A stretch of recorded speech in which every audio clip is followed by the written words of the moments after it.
దీక్ష చేస్తూ అరెస్టైన కాపు ఉద్యమ నేత ముద్రగడ పద్మనాభం రాజమండ్రి హాస్పిటల్లో చికిత్స పొందుతున్నారు.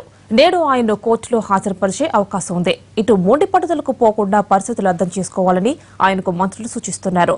సాధ్యం కాని కోరికలు కోరడం సబబు కాదని కాపు నేతలు అంటున్నారు. తుని ఘటనలో అరెస్టైన వారిని విడుదల చేయాలంటూ మాజీ మంత్రి కాపు ఉద్యమ నేత ముద్రగడ పద్మనాభం చేపట్టిన దీక్షను పోలీసులు భగ్నం చేశారు. రాజమండ్రి ప్రభుత్వాసుపత్రికి తరలించారు.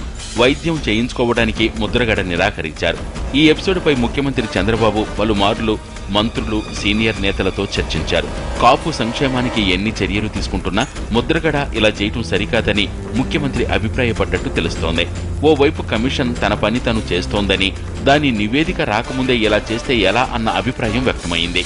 ముద్రగడ అమలు సాధ్యం కాని హామీలను కోరుతున్నారని మంత్రులు, పార్టీ నేతలు అంటున్నారు.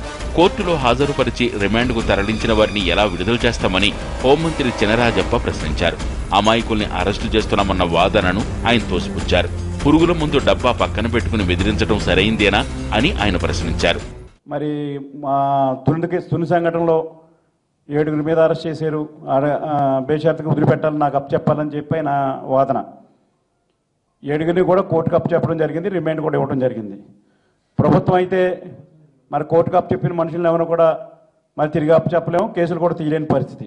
మరి నేను చనిపోతాను అని చెప్పి ఎవరు కూడా నిరాదీక్ష చేసిన సంఘటనలు ఎక్కడ కూడా కనపడలేదు. ఈయన ఒక్కడికే చెల్లుతుంది. మొదటి నుంచి కూడా ఇంట్లో చేస్తాను అని చెప్పడం, అలాగే పాయిజన్ తీసుకుంటానని చెప్పడం, చచ్చిపోతానని చెప్పడం, ఇవన్నీ కూడా ఆయన చేసే కార్యక్రమాలు. ముద్రగడ తీరును ఏపీ టీడీపీ అధ్యక్షుడు కళా వెంకట్రావు తప్పుపట్టారు. న్యాయపరమైన చిక్కులు తలెత్తకుండా కాపులకు రిజర్వేషన్లు కల్పించేందుకు ముఖ్యమంత్రి కృషి చేస్తున్నారన్నారు. ముద్రగడ సహా అందరూ కలిసి రావాలని కోరారు. రాజకీయంగా లబ్ధి పొందడానికి జగన్మోహన్ రెడ్డి గారు కానీ, ఆయన దూత అయినటువంటి కరుణాకర్ రెడ్డి గీచినటువంటి స్కెచెస్ ఏవైతే ఉన్నాయో వాటిలో పడి ఈ కాపు సామాజిక వర్గానికి అన్యాయం జరుగుతుందేమో అని మేము భావిస్తున్నాం.